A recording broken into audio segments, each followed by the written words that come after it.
नमस्कार, बहुत स्वागत है आपका। रात के 8 बज चुके हैं और वक्त है स्पेशल रिपोर्ट्स का, जिसमें सियासत से लेकर तमाम मुद्दों पर हम दिखाते हैं आपको डीप रिसर्च। देश की सियासत हो और उत्तर प्रदेश की बात ना हो, ये हो ही नहीं सकता, क्योंकि देश की कुर्सी का रास्ता, गद्दी का रास्ता उत्तर प्रदेश से ही होकर गुजरता है। इसे प्रधानमंत्री आज यहां पर पहुंचे, पूर्वांचल के ताबड़तोड़ दौरे पर रहे, कई सभाओं को उन्होंने संबोधित किया, जनता को गारंटी दी और जनता से वोट भी मांगा। तो दूसरी ओर प्रियंका गांधी भी रायबरेली में डेरा डाले हुए हैं। कांग्रेस के अध्यक्ष मल्लिकार्जुन खड़गे भी लखनऊ होकर ही गए, तो आम आदमी पार्टी के नेता भी लखनऊ पहुंचे थे। देखिए उत्तर प्रदेश की सियासत आज किस तरह से छाई रही, उत्तर प्रदेश की सियासत की बिसात कैसे बिछाई जा रही है इस रिपोर्ट में।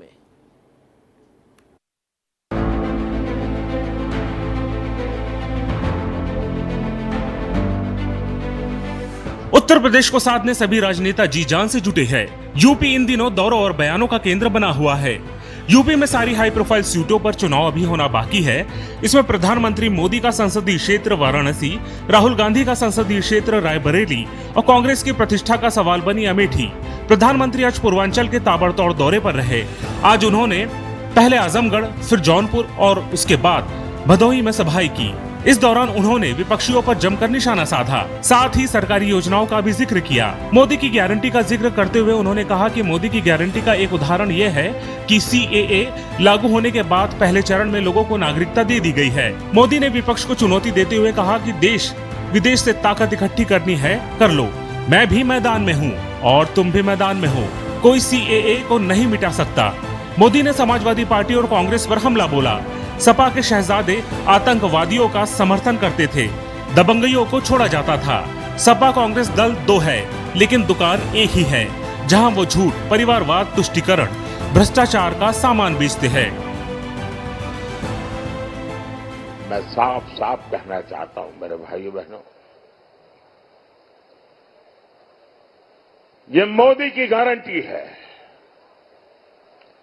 देश विदेश कहीं से भी जो भी ताकत इकट्ठी करनी है कर लो। मैं भी मैदान में हूं, तुम भी मैदान में हो।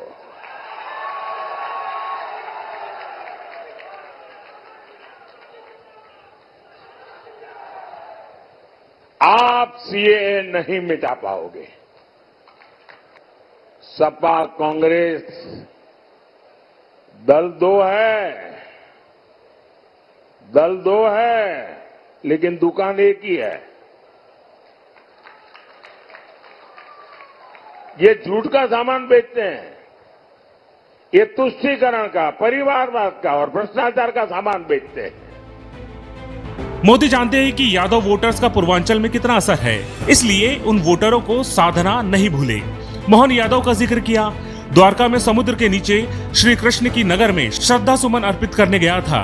तो बिहार में आरजेडी, यूपी में सपा के मुखिया, जो खुद को यदुवंशी कहते हैं, लेकिन वो मेरा मजाक उड़ाते रहे थे। हमारा सीएम मध्य प्रदेश में मोहन यादव है। बीजेपी ही यदुवंशी का महत्व समझती है। ये बिहार में आरजेडी वाले और उत्तर प्रदेश में सपा वाले, उनके परिवार के जो मुखिया है वो अपने आप को यदुवंशी कहते हैं। अरे तुम कैसे आदिवंशी हो यार? जिसके साथ बैठते हो वो तो भगवान श्री कृष्ण को गाली दे रहा है रे। और हम यदुवंश का महात्मा देखिए। अरे मध्य प्रदेश में वोट के लिए नहीं, हमारा मुख्यमंत्री है मोहन यादव। इसके बाद मोदी जौनपुर पहुंचे। उन्होंने वहां भी विपक्षियों पर जमकर प्रहार किया, लेकिन इस दौरान भीड़ के बीच दो बच्चे योगी और मोदी की वेशभूषा में दिखे, तो मोदी ने तुरंत उनसे संवाद करना शुरू कर दिया। प्रधानमंत्री बड़े मजाकिया लहजे में बच्चों से बातें करने लगे। तो एक बच्चा मोदी का स्केच बनाकर लाया था, तो मोदी ने उसका भी मान रखा। सुनिए। मोदी योगी बना लाए हो भाई। और ये मोदी तो इतना सुंदर लग रहा है, क्या बढ़िया मेकअप किया है भाई, और हाथ भी बढ़िया। वाह, दोनों मोदी योगी बन के आ गए।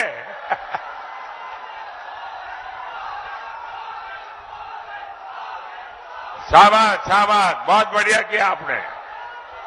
देखिए सब अखबार वालों की नजर मेरे से हट गई, आप पर आ गई। बढ़िया है, वाह। ये मोदी को तो हाथ हिलाना भी आ गया है।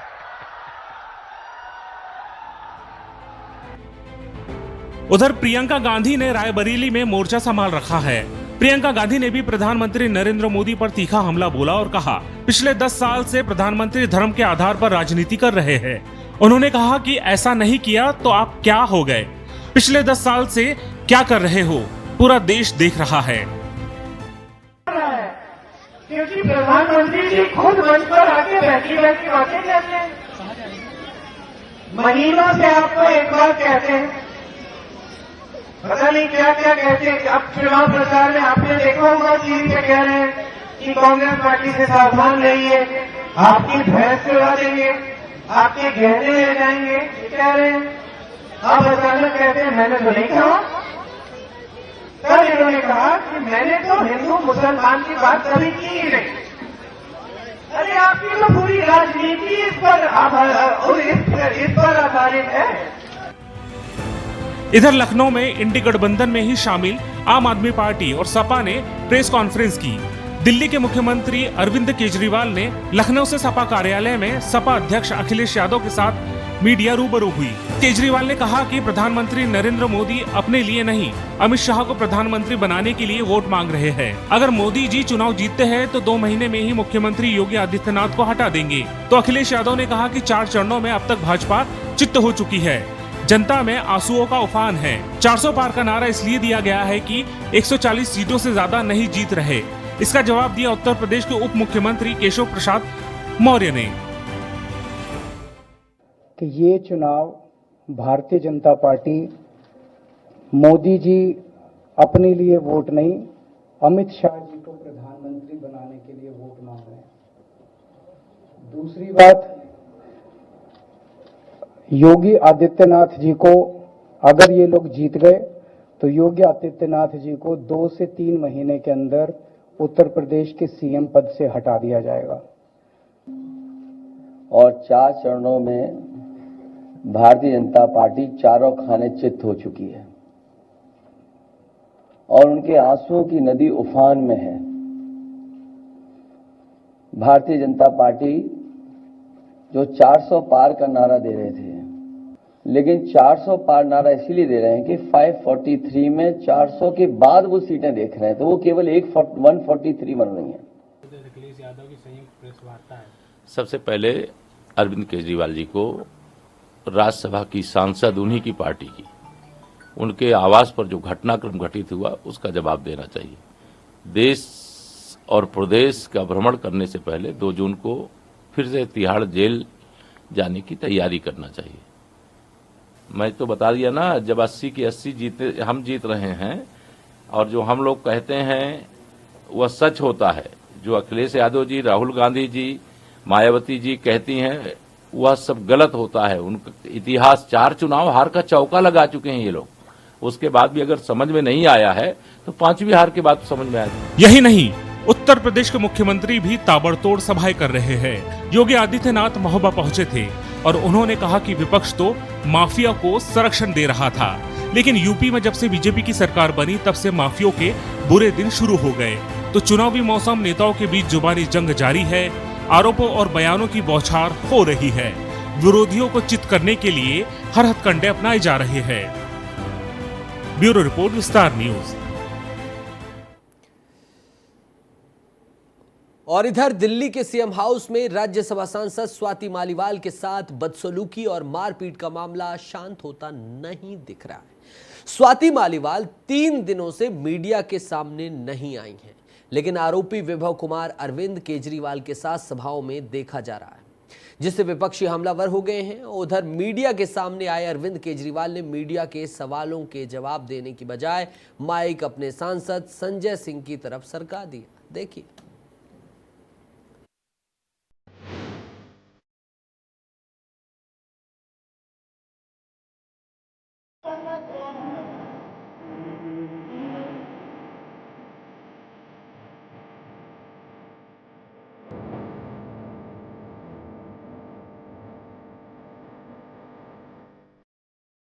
दिल्ली के मुख्यमंत्री अरविंद केजरीवाल के घर पर सांसद स्वाति मालीवाल से मारपीट का मुद्दा इतनी जल्दी शांत होता नहीं दिख रहा है।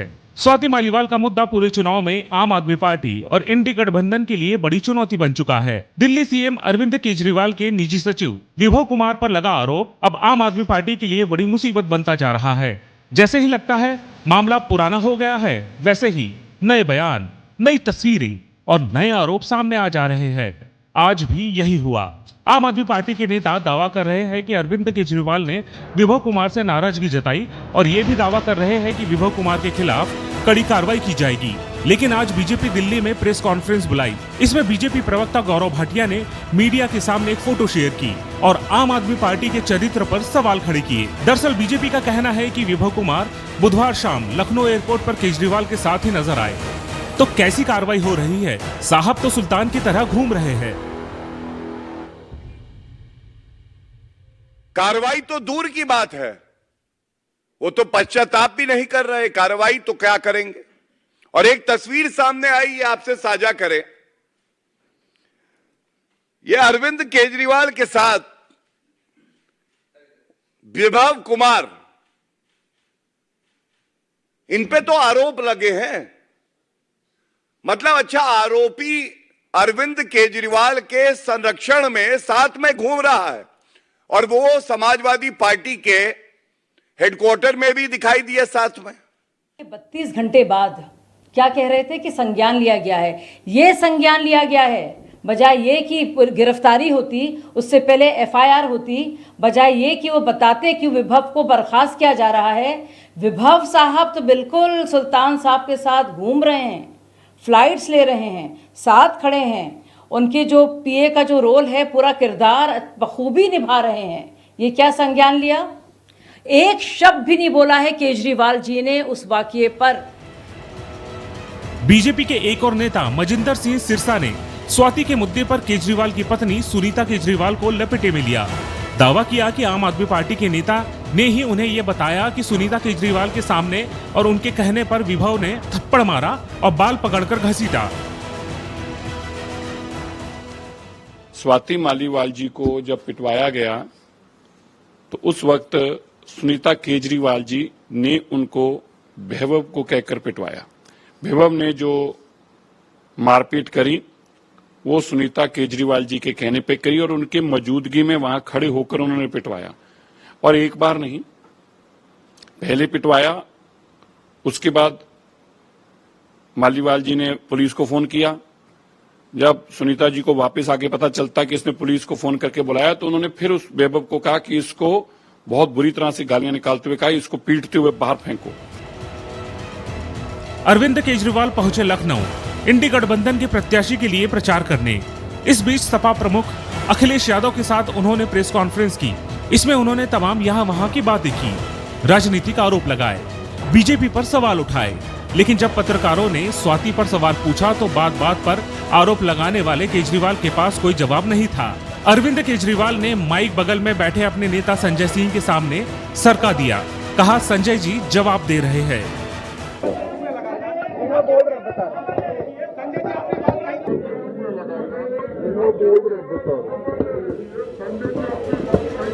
इसके बाद संजय सिंह जवाब देने के बजाय मणिपुर से लेकर प्रज्वल रेवन्ना तक पहुंच गए। उन्होंने कहा कि आम आदमी पार्टी हमारा परिवार है, पार्टी ने अपना रुख साफ कर दिया है, इसीलिए स्वाति मालीवाल मामले पर राजनीतिक खेल न खेले।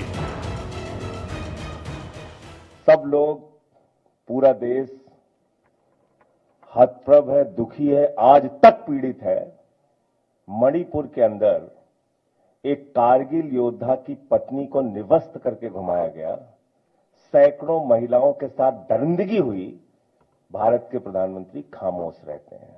आम आदमी पार्टी हमारा परिवार है, पार्टी ने अपना रुख साफ कर दिया है और मैं चाहता हूं जितने विषय मैंने आपके सामने रखे हैं, देश के प्रधानमंत्री और भारतीय जनता पार्टी को जवाब देना चाहिए। स्वाति मालीवाल के मामले में जवाब देना, जब वो पहलवान बेटियों के लिए जंतर मंतर पे न्याय मांगने गई थी स्वाति मालीवाल जी, उस समय घसीट घसीट के मरवाया पुलिस वालों। इन सब के बीच बसपा सुप्रीमो ने गुरुवार को social media site x post किया और महिला सुरक्षा पर इंडिया अलायंस के दोहरे रवैये पर सवाल उठाया। महिलाओं की सुरक्षा, सम्मान व उत्पीड़न के साथ ही किसी भी नेता द्वारा अन्य कोई भी गलत कार्य करने पर सख्त कार्रवाई के मामले में चाहे कोई भी पार्टी या इंडी व अन्य गठबंधन हो तो उन्हें दोहरा मापदंड नहीं अपनाना चाहिए, अर्थात उन्हें बीएसपी के शीर्ष नेतृत्व से जरूर सबक लेना चाहिए। तो ये है राजनीति और राजनीतिक हथकंडे। दूसरों पर आरोप लगाना हो तो आओ देखो न ताओ, बस कर दो आरोपों की बौछार। लेकिन जब खुद जवाब देने की बारी आए तो माइक दूसरे की ओर सरका दो और फिर हाथ जोड़कर चलते बनो। लेकिन आप मीडिया से भाग सकते हैं, नेताओं से भाग सकते हैं, यहाँ तक कि खुद से भी भाग सकते हैं, लेकिन जनता से कैसे भागेंगे? ब्यूरो रिपोर्ट, विस्तार न्यूज।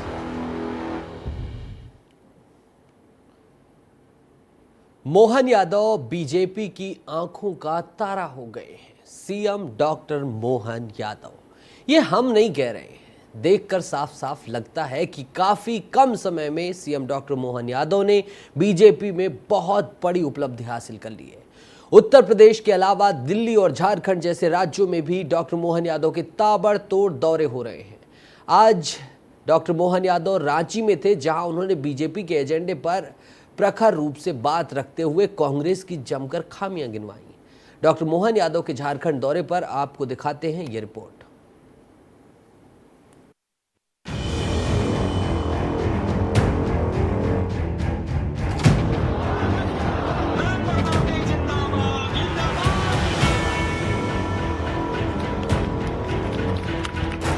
मध्य प्रदेश में लोकसभा चुनाव का शोरगुल खत्म हो चुका है, लेकिन मध्य प्रदेश के मुखिया डॉक्टर मोहन यादव का नहीं। मोहन यादव अब भी चुनावी जनसभा में दहाड़ रहे हैं और मुख्यमंत्री की ये दहाड़ और भी कई जनसभाओं में देखने को मिल सकती है।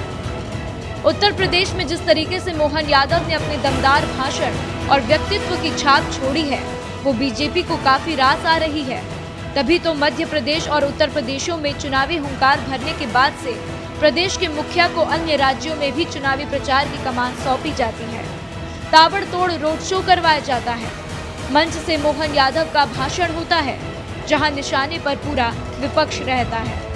बुधवार को दिल्ली में मेगा रोड शो करने के बाद से अगली सुबह मुख्यमंत्री मोहन यादव रांची की धरती पर जब मुख्यमंत्री का हेलीकॉप्टर लैंड हुआ तो नरेंद्र मोदी जिंदाबाद और मोहन यादव जिंदाबाद के उद्घोष से चुनावी जनसभा गूंज उठी।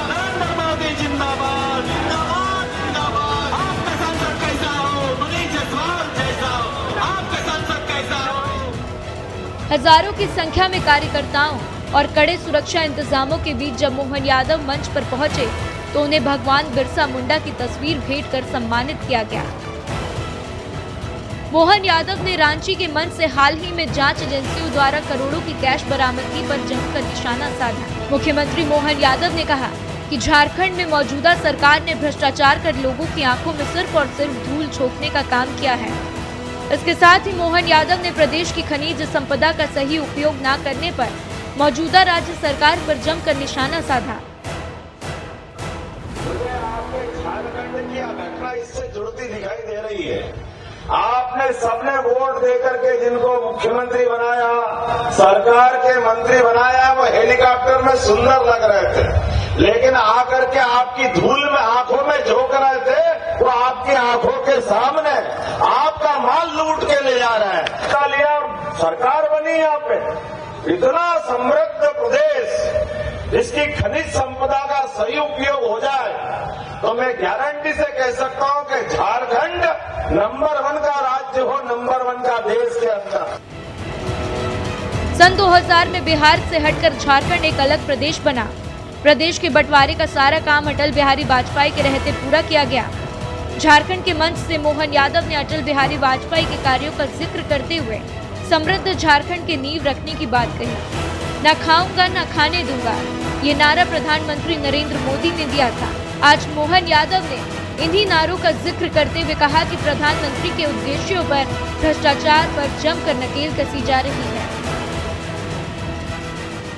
भाजपा ही आगे आई और स्वर्गीय हमारे अटल बिहारी वाजपेयी जी ने आपकी उस मांग को पूरा किया जिसका सपना सबने देखा। ये याद है इनको कि नहीं मालूम नहीं, लेकिन इस देश में एक परिवर्तन आया 2014 के बाद और उस परिवर्तन वाले वाले व्यक्ति ने डंके की चोट कहा था कि ना खाऊंगा और ना खाने दूंगा, तो चाहे नंबर 1 का हो या कल नंबर 2 का अंदर गया, हिसाब बराबर हुआ कि नहीं हुआ? कोई बचा है क्या? रांची की जनसभा में मोहन यादव ने कांग्रेस को कायर कहते हुए साफ साफ आरोप लगाया कि दिल्ली में स्थानीय पता होते हुए भी गांधी परिवार दिल्ली से चुनाव नहीं लड़ते। वहीं महादेव की नगरी काशी से चुनाव लड़ने पर नरेंद्र मोदी की तारीफों में मोहन यादव ने जमकर पुल बांधे। मोहन यादव ने प्रधानमंत्री के इस कदम पर समाजवादी पार्टी की भी चुटकी ले ली। पापा तो दिल्ली में ही पैदा हुए, उनकी माताजी भी दिल्ली में हुई, उनके पिताजी भी दिल्ली में पैदा हुए, कांग्रेस की 5 पीढ़ी दिल्ली में पैदा हुई, लेकिन कांग्रेस के लोग इतने कायर, एक भी बार दिल्ली से लड़ करके मुकाबला करने की हिम्मत नहीं करते। ये नाकामी है क्या नहीं है? हम सबके बीच में 56 इंच वाले की बड़ाई वैसे ही नहीं करते हैं। 56 इंच वाले ने प्रधानमंत्री बनने का निर्णय जैसे ही उनके बारे में हुआ तो पहले वो गुजरात अहमदाबाद से चुनाव लड़ते थे विधायक का, लेकिन जब तय हुआ कि प्रधानमंत्री बनकर सरकार बनाना है तो सबके बीच, समाजवादी की सरकार के बीच डंके की चोट चुनाव लड़ने आए कि नहीं बनारस? अपने अभिनंदन करो नेताजी का, 56 इंच के सीने वाले। शिक्षा नीति पर बोलते हुए मोहन यादव ने कांग्रेसी शासनकाल की नीतियों पर जमकर धज्जियां उड़ाई। मोहन यादव ने मध्य प्रदेश और नई शिक्षा नीति का हवाला देते हुए साफ तौर पर कहा कि नई शिक्षा नीति के तहत काफी बदलाव देखने को मिला है। आप बताओ, उनके जीवन के पाठ अंदर लाते हैं क्या? अरे ये तो इतने और बड़े वाले हैं, अंग्रेज जो नहीं किया इनने कर लिया। पहले पाठ्यक्रम में कक्षा 1 में ग से गणेश पढ़ाते थे, कांग्रेस वाले आए तो गणेश जी को हटा के ग से गधा लाए, तो ग से गधा पढ़ाएंगे। अब पता नहीं कहां के आदर्श है इनके, कैसी भावना है। मुझे इस बात की प्रसन्नता है, मैं नरेंद्र मोदी जी की बात करूंगा, 2020 की जो नई शिक्षा नीति लाए, जोरदार अभिनंदन करो मोदी जी के माध्यम से। उनने दोबारा पाठ्यक्रम बदलाया और नए पाठ्यक्रम के माध्यम से, मैं तो उस समय शिक्षा मंत्री था मध्य प्रदेश में, हमने पाठ्यक्रम के अंदर भगवान राम के, भगवान कृष्ण के और सभी महापुरुषों के, सभी देव संस्कृति के आदर्शों के सबको पाठ्यक्रम का हिस्सा बनाया। बोलो, बनाना चाहिए कि नहीं बनाना चाहिए? मोहन यादव का झारखंड दौरा वाकई चर्चा का विषय रहा, जहां उन्होंने हर मुद्दे पर बेबाकी से पार्टी का पक्ष रखा। आए दिनों में झारखंड से मतदान होना है, ऐसे में देखना दिलचस्प हो जाता है कि मध्य प्रदेश के मुख्यमंत्री के इन दौरों का चुनावी नतीजों पर क्या असर पड़ता है। ब्यूरो रिपोर्ट, विस्तार न्यूज। तो यही सब कुछ चला आज। आगे बढ़ते हैं। चौथे चरण के मतदान के बाद मध्य प्रदेश में लोकसभा चुनाव का शोरगुल थम गया है, लेकिन दिग्विजय सिंह शांत नहीं हुए। सुप्रीम कोर्ट जाकर दिग्विजय ने चुनाव आयोग के खिलाफ याचिका दायर की है। दिग्विजय सिंह ने याचिका लगाई है कि symbol loading unit CLU Rajgarh के स्ट्रांग रूम से गायब है। पूरे मामले पर दिखाते हैं आपको ये रिपोर्ट, जिससे आप समझ जाएंगे कि आखिर क्या है ये बखेड़ा।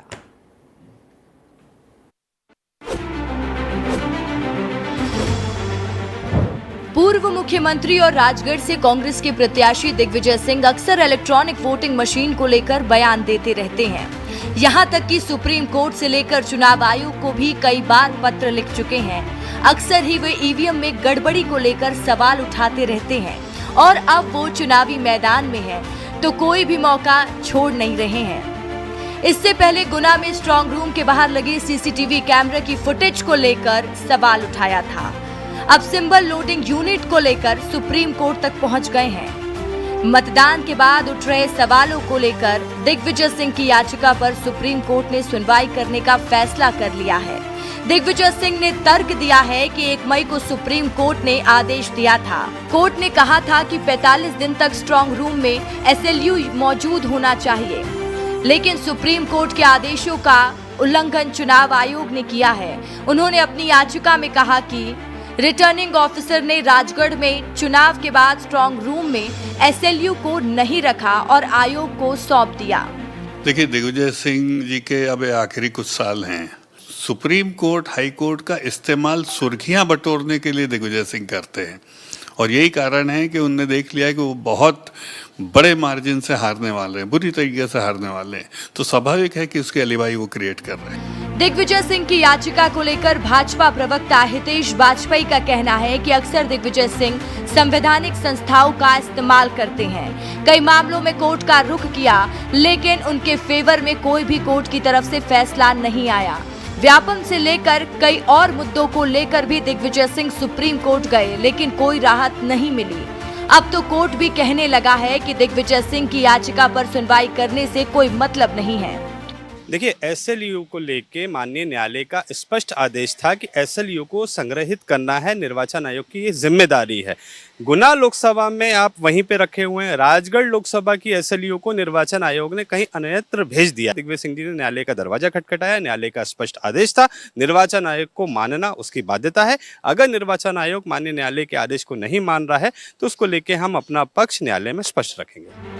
दिग्विजय सिंह ये कह चुके हैं कि वो अपना अंतिम चुनाव लड़ रहे हैं। ऐसे में जब आखिरी चुनाव का समय है तो दिग्विजय सिंह भला किसी भी गड़बड़ी को क्यों बर्दाश्त करे।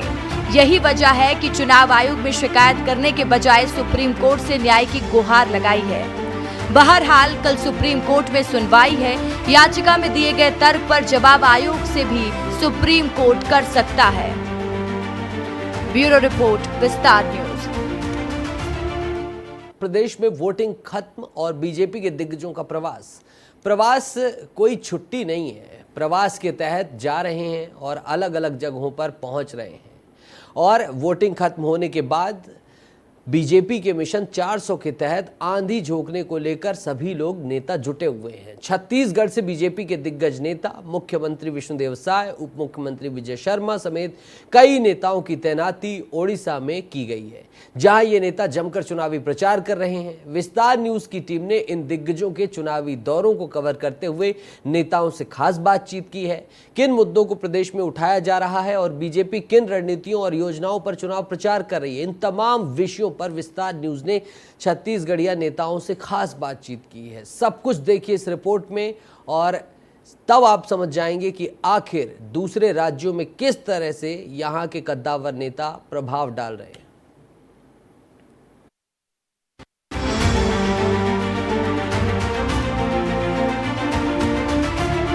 चुनाव खत्म होने के अगले दिन से ही छत्तीसगढ़ के नेताओं ने दूसरे राज्यों में मोर्चा संभाल लिया है। राजनीति की दुनिया में अच्छी पैठ रखने वाले ये दिग्गज अपनी एड़ी चोटी का जोर लगा रहे हैं। उड़ीसा और झारखंड के छत्तीसगढ़ से सटे होने के कारण इन राज्यों में छत्तीसगढ़ी नेताओं का अच्छा प्रभाव माना जाता है।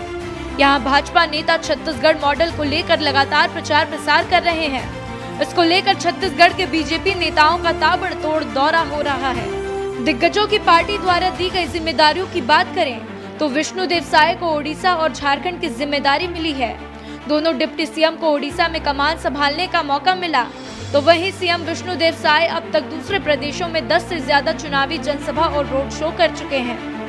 मंत्री बृजमोहन अग्रवाल को बलांगीर, कटक, संबलपुर की जिम्मेदारी मिली है। इसके साथ ही मंत्री केदार कश्यप, मंत्री ओपी चौधरी, टंकराम वर्मा, प्रेम प्रकाश पांडे, शिवरतन शर्मा, सांसद सुनील सोनी, देवेंद्र प्रताप सिंह, संतोष पांडे, चुन्नीलाल साहू की ड्यूटी भी ओडिशा में लगाई गई है।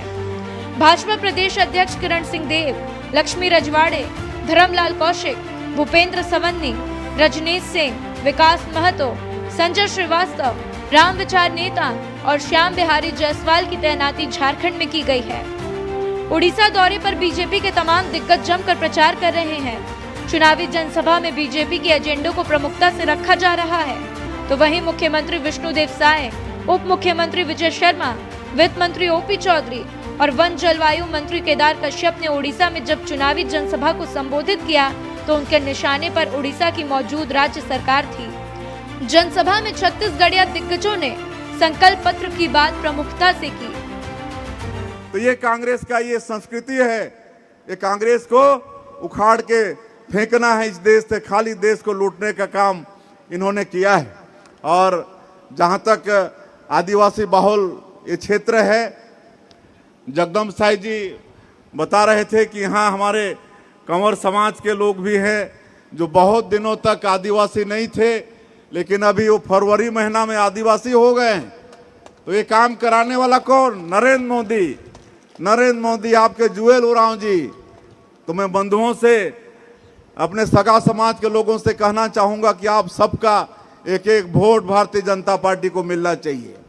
आज आदिवासियों का चिंता करने वाली पार्टी है भारतीय जनता पार्टी।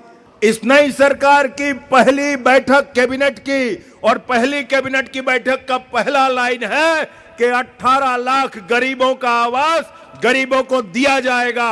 यह निर्धारित किया इस सरकार ने, और उसका बजट का प्रावधान किया, केंद्र को बता दिया। अब जैसे ही ये चुनाव खत्म होगा, 18 लाख प्रधानमंत्री आवास छत्तीसगढ़ के गांव-गांव में बनने शुरू हो जाएंगे। विस्तार न्यूज से बातचीत करते हुए विष्णुदेव साय ने साफ तौर पर कहा कि पूरे ओडिशा में नरेंद्र मोदी की लहर दिख रही है। घोषणा पत्र और ओडिशा के विकास को लेकर भी मुख्यमंत्री विष्णुदेव साय ने बेबाकी से अपनी बात रखी। छत्तीसगढ़ के मुख्यमंत्री विष्णुदेव साय उड़ीसा में कमान संभाले, उनसे बातचीत कर लेते हैं। सर, लगातार आप प्रचार कर रहे हैं, झारखंड भी, उड़ीसा भी। पार्टी के आदेशानुसार जा रहे हैं, जहां पार्टी आदेश कर रही है वहां जा रहे हैं। सर, क्या स्थिति देख रहे हैं? उड़ीसा में लहर चल रही है मोदी। बिल्कुल, आज हमारा चौथा दिन है उड़ीसा में और कई सभा को हम अटेंड कर चुके हैं। बहुत अच्छा वातावरण। सर, छत्तीसगढ़ और यहाँ पे एक समानता देखी जा रही है, दोनों जगह जो घोषणा पत्र है वो छत्तीसगढ़ मॉडल की चर्चा हो रही, कई सारी घोषणाएं हैं। हाँ बिल्कुल, धान का कीमत भी 3100 रुपये की बात हो रही है, और जिस तरह से महतारी बंधन योजना हम लोग लागू किए हैं, उसी तर्ज पर यहाँ पर सुभद्रा योजना है, तो बहुत कुछ मिलता जुलता है। सर, छत्तीसगढ़ में भी आदिवासी और यहाँ भी ये जो क्षेत्र है आदिवासी बहुल्य है, तो क्या स्थिति छत्तीसगढ़ की तुलना में आदिवासियों का विकास हो रहा है यहाँ पे? बिल्कुल नहीं हो रहा है, इसलिए आग्रह कर रहे हैं कि डबल इंजन की सरकार बनाई। तो देखिए, मुख्यमंत्री विष्णुदेव साय थे और ये कह रहे हैं कि हम लगातार आग्रह कर रहे हैं कि यहाँ पर भारतीय जनता पार्टी की सरकार बने, ताकि जो विकास की गंगा छत्तीसगढ़ में बही है वो विकास की गंगा उड़ीसा में भी बह सके। छत्तीसगढ़ के वित्त मंत्री ओपी चौधरी से जब विस्तार न्यूज की बातचीत हुई तो उन्होंने पूरी तरह मोदीमय होना बताया। भ्रष्टाचार के मुद्दे को लेकर ओपी चौधरी पूरी तरह से हमलावर दिखे। पूरे उड़ीसा में मोदी जी की लहर ही नहीं, सुनामी चल रही है, और विधानसभा चुनाव के लिए भी मैं कहना चाहूंगा जबरदस्त अंडर करंट है, और भारतीय जनता पार्टी को, पद्म फूल को, कमल फूल को जिताने के लिए लोग पूरी तरह से तैयार बैठे हुए हैं। जो पांडियन जी हैं वो तमिलनाडु से आकर उड़ीसा पर कब्जा करना चाहते हैं, इसे उड़ीसा के लोग स्वीकार नहीं कर रहे हैं। दूसरी ओर जब 2019 के चुनाव को देखा है तो विधानसभा में भी बीजेपी का परफॉर्मेंस काफी अच्छा था और लोकसभा में भी अच्छा था। इस बार उम्मीद कर रहे हैं कि यहाँ पर बीजेडी की सरकार पलट जाए। लोकसभा में क्लीन स्वीप कर रही भारतीय जनता पार्टी, और विधानसभा में मैं स्पष्टता के साथ कहना चाह रहा हूं कि पूर्ण बहुमत की सरकार बनने जा रही है। छत्तीसगढ़ में आप लोगों ने कई सारे भ्रष्टाचार के मुद्दे कांग्रेस के उठाए हैं, यहाँ पे भी क्या उस तरह की स्थिति है और क्या क्या आप लोग लेके? निश्चित रूप से पूरी में चाबी खो गया। ये एफिडेविट बीजेडी सरकार ने, पांडियन के रिमोट वाली सरकार ने दिया है। इसको लेकर लोगों में बहुत आक्रोश है। पूरी में कैसे भ्रष्टाचार किया जा सकता है, जगन्नाथ प्रभु जी के आस्था को ठेस पहुंची। एक अंतिम सवाल सर, कि क्या यहाँ पर अब इस बार जो प्रत्याशी है वो जीत के आएंगे, और एक मैनिफेस्टो पे जो है वो छत्तीसगढ़ी झलक भी यहाँ पे दिखाएंगे? 3100 रुपए में धान, सुभद्रा योजना 50,000 रुपए का कैश वाउचर, 3,000 रुपए का ओल्ड एज पेंशन, जो 300 यूनिट तक बिजली फ्री, जैसे अनेक स्टेप हैं जिसका बड़ा लाभ लोगों को मिलने जा रहा है, और लोगों में इसके कारण जबरदस्त रुझान। राज्य सरकार के मंत्री केदार कश्यप ने उड़ीसा के राज्य सरकार को विकास के मामले पर कटघरे में लाकर खड़ा कर दिया। सुभद्रा योजना का जिक्र करते हुए केदार कश्यप ने उन तमाम योजनाओं का जिक्र किया जिसे बीजेपी ने अपने संकल्प पत्र में रखा है। विस्तार न्यूज से बातचीत करते हुए केदार कश्यप ने बीजेपी का रोड मैप बताया जिससे उड़ीसा का कायाकल्प हो सके। क्या स्थिति है उड़ीसा में? जिस तरीके से पूरे ओडिशा का वातावरण है, लोग परिवर्तन चाहते हैं, लोग विकास चाहते हैं, लोग ऐसी सरकार चाहते हैं जो उनके सुख दुख में साथ दे। आज हम लोग देख रहे हैं 25 वर्षों के सरकार के बाद बीजू जनता दल ने यहाँ के लोगों को केवल ठगने का काम किया है। केवल केंद्र की योजनाओं के माध्यम से वो अपनी पीठ थपथपाने में लगी हुई है। लेकिन राज्य सरकार के माध्यम से कोई भी एक ऐसी योजना नहीं बनी है जिसके माध्यम से यहाँ के लोगों का चाहे सामाजिक दृष्टि से हो, चाहे आर्थिक दृष्टि से हो, चाहे शैक्षणिक दृष्टि से हो, चाहे चिकित्सा की दृष्टि से हो, किसी भी दृष्टि से कोई डेवलपमेंट का काम इन्होंने नहीं किया। 2019 को देखा जाए तो कई सीटें बढ़ी थी बीजेपी की और एक अच्छे मार्जिन पे बीजेपी आ गई थी। इस बार लग रहा है 21 में से कितनी सीटें जो है बीजेपी जीत पाएगी? क्या देखिए, अभी 1 तारीख तक यहाँ पर अंतिम चरण है और अंतिम चरण तक जो स्थिति है वो 21 की 21 सीटों पर भारतीय जनता पार्टी विजयी होगी, जैसा वातावरण दिख रहा है। और कांग्रेस को हो चाहे बिजू जनता दल को हो, यहाँ उनका सुपड़ा साफ होना तय है। यहाँ का मैनिफेस्टो आप लोगों ने जारी किया, उसमें छत्तीसगढ़ी झलक दिखाई दे रही है। एक महतारी बंधन योजना के तर्ज पे है, धान खरीदी के तर्ज पे, क्या क्या घोषणाएं जो है वो छत्तीसगढ़ से मिलती जुलती है? देखिए, यहाँ पर हम लोगों ने जो भारतीय जनता पार्टी ने तय किया है, सुभद्रा योजना हो चाहे धान का दर हो, ये छत्तीसगढ़ में हम लोगों ने 4 महीने को भीतर में इनका योजनाओं को निचले स्तर पर क्रियान्वित किया। अनेकों और भी ऐसी योजना है जो हम यहाँ के लोगों को लाभ देने का काम करेंगे। इसके बाद कहाँ का दौरा होगा? उड़ीसा में तो लगातार आप पसीना बहा ही रहे, इसके बाद कहाँ रहेंगे? इसके बाद शीर्ष नेतृत्व का, पार्टी के केंद्रीय नेतृत्व का जो भी मार्गदर्शन होगा, प्रदेश नेतृत्व का जो मार्गदर्शन होगा, वहाँ पर हम जाएंगे। वहाँ पर जो भी दायित्व मिलेगा उस दायित्व का निर्वहन हम करेंगे।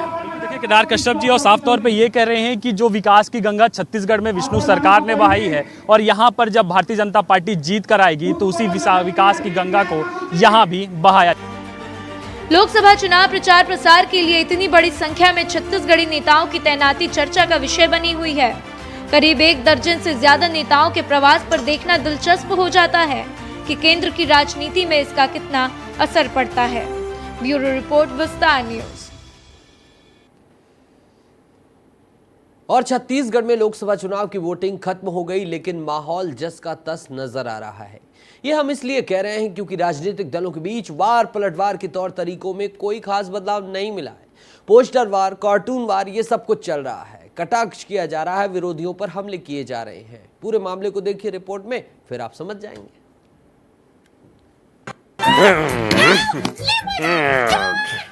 मौका मिले कदी कदी, बचाओ राहुल जी। आ गया, ये लो भैया।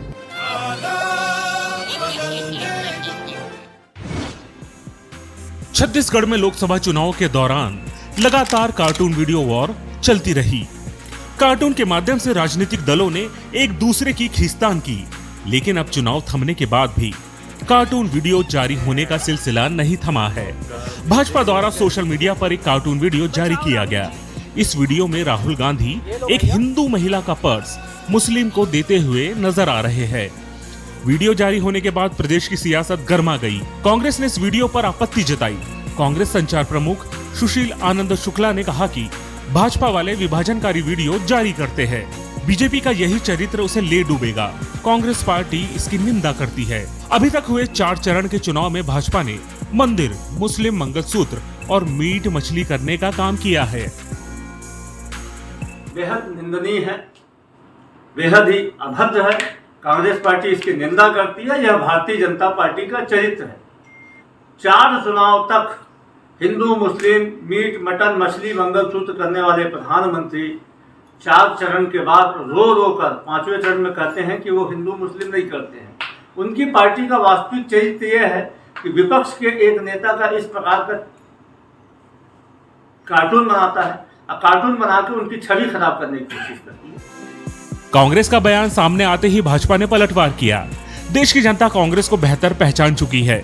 जो कांग्रेस विभाजनकारी नीति की बात कर रही है, उसी कांग्रेस की विभाजनकारी नीति सालों साल तक देश में चलती आ रही है।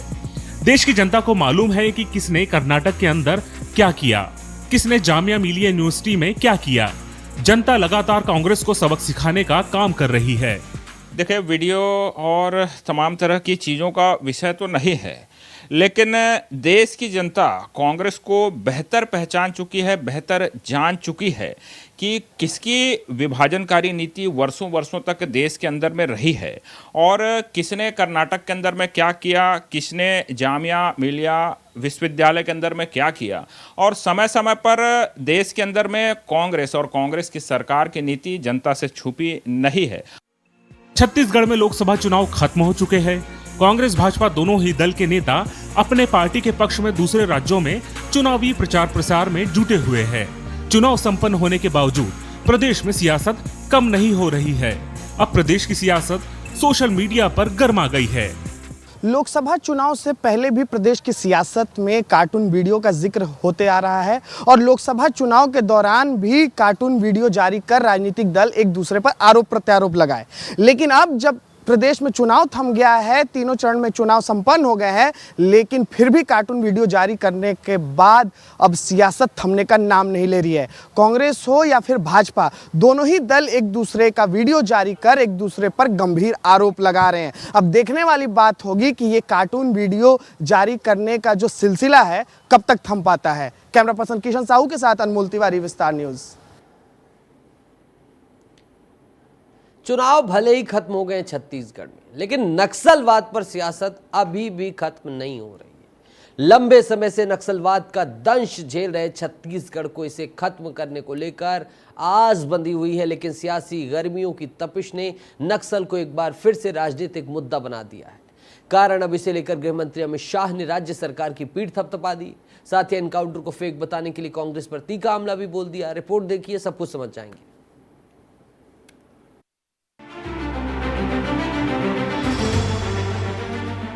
दशकों से नक्सलवाद का दंश झेल रहे छत्तीसगढ़ को अब भी इस समस्या से निजात का इंतजार है। छत्तीसगढ़ का बस्तर संभाग नक्सल समस्या से सबसे ज्यादा प्रभावित रहा है। बस्तर के मासूम आदिवासियों को अभी भी शांत बस्तर की आस है।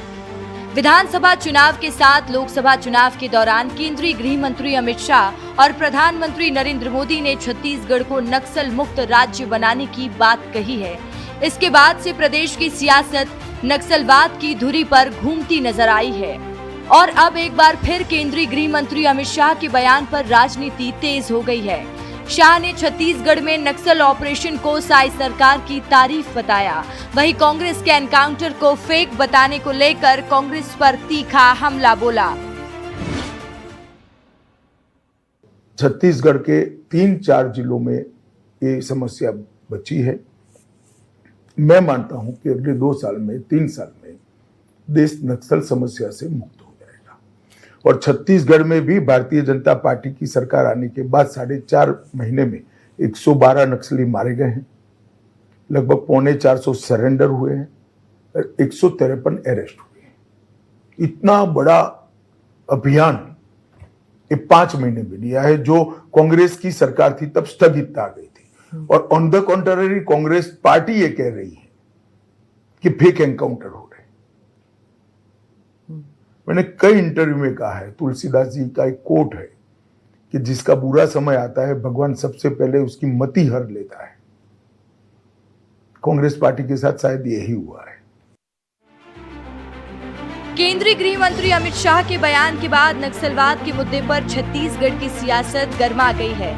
भाजपा और कांग्रेस एक दूसरे पर हमलावर हैं, लेकिन इन सब के बीच एक्स पर पोस्ट कर सीएम विष्णुदेव साय और सांसद सुनील सोनी ने केंद्रीय गृह मंत्री अमित शाह का धन्यवाद किया है और कहा है कि उनकी मंशानुरूप छत्तीसगढ़ सरकार काम कर रही है। सीएम साय ने लगातार कहा कि अगर हिंसा नहीं होगा तो बात करने को तैयार हैं, लेकिन अगर हिंसा होगी तो नक्सलियों को स्पष्ट जवाब देंगे।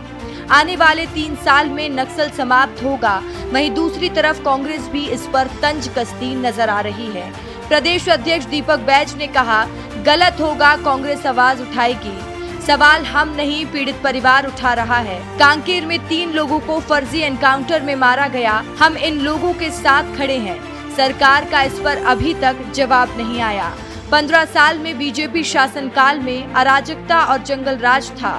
5 महीनों के कुछ घटनाओं को छोड़ दें तो गांव वालों को नक्सली बताकर मार रहे हैं। पिछले 5 साल में हमारी सरकार रही, एक भी निर्दोष ग्रामीण नहीं मारा गया है। जब नक्सल समाप्त हो रहा है, इनामी नक्सली मारे जा रहे हैं तो फर्जी काउंटर बता रहे हैं।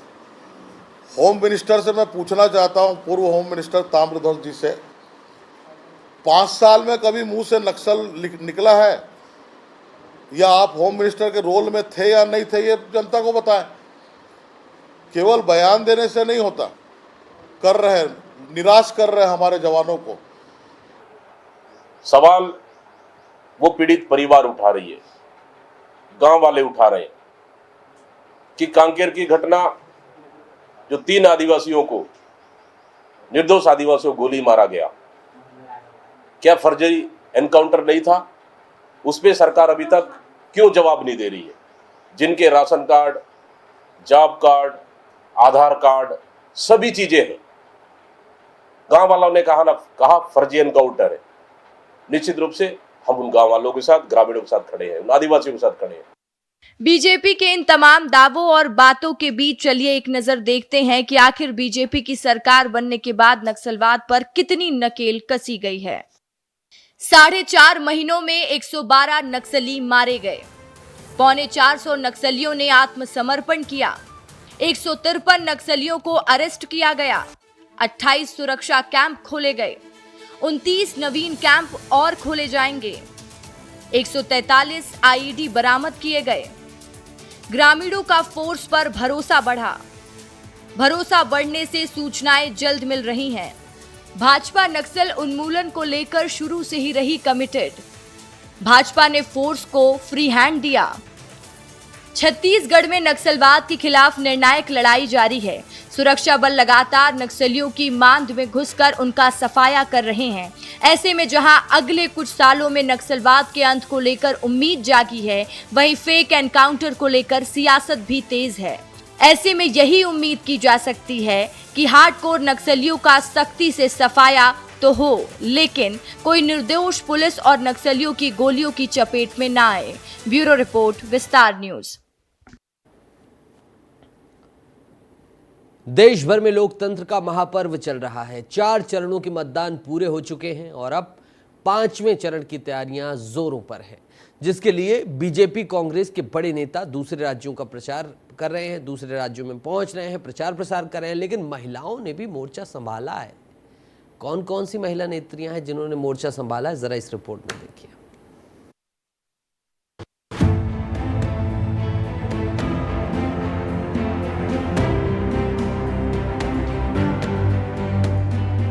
प्रदेश में 4 चरणों के मतदान हो चुके हैं और 5वें चरण के मतदान की तैयारी शुरू हो गई है।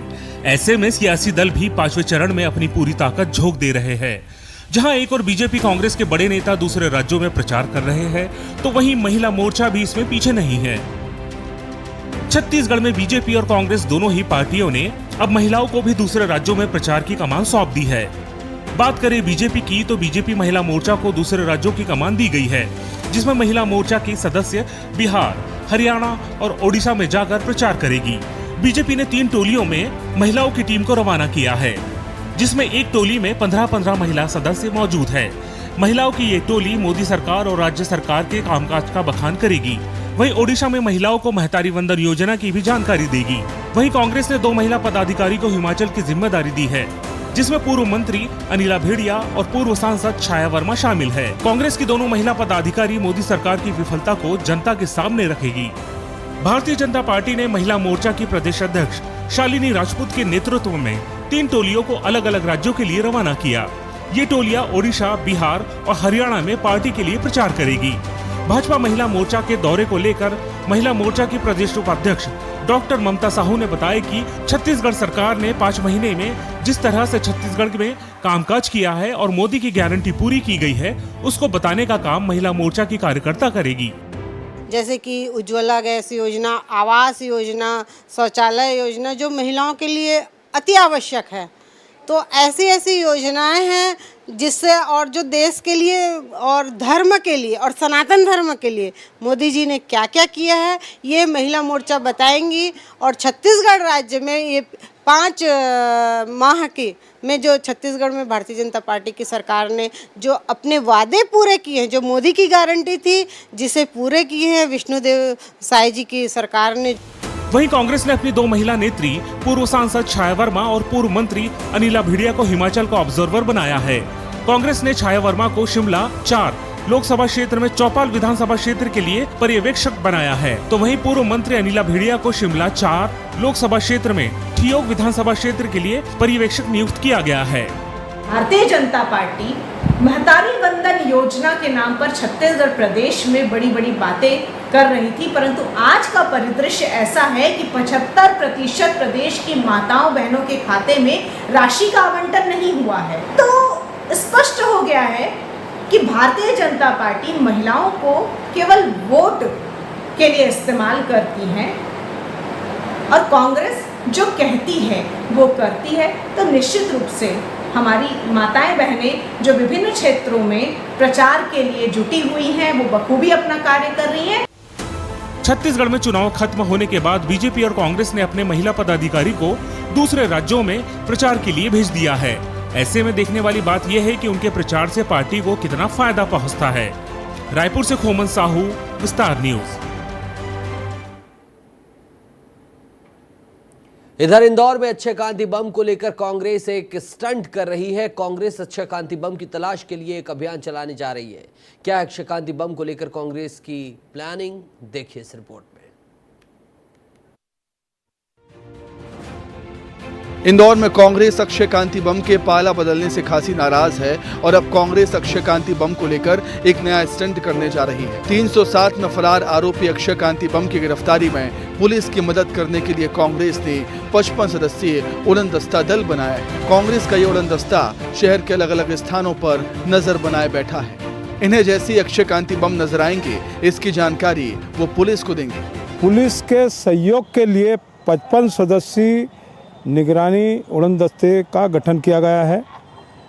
307 के अपराधी अक्षय बम को जहां भी हमारे सदस्य देखें, एक गुप्त टीम बनाई गई है जो गुप्तचर हमारे उसकी जानकारी निकालेंगे। कहीं भी दिखता है तो तत्काल पुलिस के सहयोग के लिए संबंधित थाना, कंट्रोल रूम, पुलिस अधिकारियों को उसकी तत्काल जो है सूचना देंगी। वही अब मामले के तूल पकड़ने के बाद बीजेपी ने भी अक्षय कांति बम से पाला झाड़ लिया। बीजेपी का दावा है कि अक्षय कांति बम की गिरफ्तारी रोकने में किसी तरह का राजनीतिक दबाव पुलिस पर नहीं है। आचार संहिता लगी हुई है, ऐसे में पुलिस उन्हें गिरफ्तार करने में स्वतंत्र है। अभी तो ऐसे भी आचार संहिता का दौर चल रहा है। अभी निर्वाचन आयोग का सबको पता है कि निर्वाचन आयोग के निर्देश में सारे काम होते हैं और पुलिस प्रशासन निष्पक्ष होकर काम कर रही है। तो कांग्रेस भाजपा पे आरोप लगाने पर सच्चाई को समझे कि पुलिस प्रशासन अपना दायित्व निभाएगा, कानून का पालन होगा। भाजपा पे आरोप लगाने के पहले सच्चाई को जान ले कि अभी आचार संहिता लगी, भाजपा सरकार का इन सब मामलों से कोई लेना नहीं। इस पूरे मामले में सबसे हैरानी भरा जवाब पुलिस का सामने आया। इंदौर पुलिस कमिश्नर राकेश गुप्ता की माने तो अभी तक उन्हें कोर्ट से आदेश प्राप्त नहीं हुआ है। आदेश मिलने के बाद कार्रवाई की जाएगी। देखिए, ये माननीय न्यायालय में क्या निर्णय हुआ है, अभी निर्णय की प्रति अपेक्षित है। तो निर्णय की प्रति मिलेगी, इसके बाद हमारा एक सुरक्षा ऑडिट होता है, वो पूरा ऑडिट कराया जाएगा और माननीय न्यायालय की क्या मंशा है उस बारे में भी ध्यान दिया जाएगा। अभी निर्णय की प्रति अपेक्षित है। फिलहाल अक्षय कांति बम की सुरक्षा के लिए उनके घर पर पुलिस बल तैनात है। 3 पुलिसकर्मियों की 24 घंटे ड्यूटी लगाई गई है। फिलहाल अक्षय कांति बम के शहर में नहीं होने की जानकारी सामने आ रही है, लेकिन ये तय है कि इस मामले में बम पिता पुत्र की तकलीफ बढ़ना तय है। पुनीत विजयवर्गीय, विस्तार न्यूज, इंदौर। तो स्पेशल रिपोर्ट में इतना ही।